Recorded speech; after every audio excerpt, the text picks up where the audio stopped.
അപ്പോൾ ജന്മകൽപ്പനയുടെ നാളത്തെ എപ്പിസോഡിന്റെ പ്രൊമോ റിവ്യൂയിലേക്ക് എല്ലാവർക്കും സ്വാഗതം.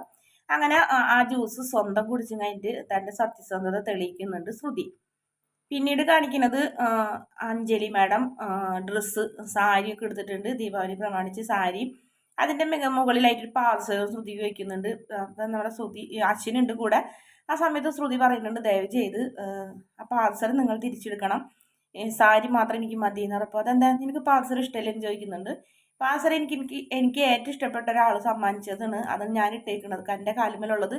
അത് ഒരെണ്ണം നഷ്ടപ്പെട്ടിട്ടും ഞാൻ അത് മാറ്റാണ്ടായ ഒരെണ്ണം ഇട്ട് നടക്കുന്നത്. എനിക്ക് അത്രയ്ക്ക് വേണ്ടപ്പെട്ട ഒരാൾ തന്നത് കൊണ്ടെന്ന് പറഞ്ഞപ്പോൾ അച്ഛൻ ഇങ്ങനെ ആകെ ടെൻഷൻ ആവണ പോലെ ഉണ്ട്.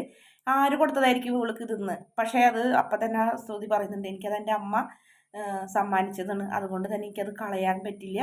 അതിന് ഞാനത് സൂക്ഷിച്ച് ഒരെണ്ണം നഷ്ടപ്പെട്ടിട്ടും ഒരെണ്ണം ഇട്ട് നടക്കുന്നത്, അതുകൊണ്ട് ചേച്ചി ഇപ്പം അവസരം തിരിച്ചെടുക്കണം എന്ന് പറഞ്ഞപ്പോൾ ശ്രുതിയുടെ മനസ്സ് ശരിക്കും അശ്വിൻ മനസ്സിലാക്കുന്നുണ്ട്. അങ്ങനെ അശ്വിന് ശ്രുതിയോട് ചെറിയൊരു സ്നേഹമൊക്കെ തോന്നുന്നതാണ് പ്രൊമോയിൽ കാണിച്ചിട്ടുള്ളത്. വീഡിയോ ഇഷ്ടപ്പെടുകയാണെങ്കിൽ ചാനലൊന്ന് സബ്സ്ക്രൈബ് ചെയ്ത് സപ്പോർട്ട് ചെയ്യണേ.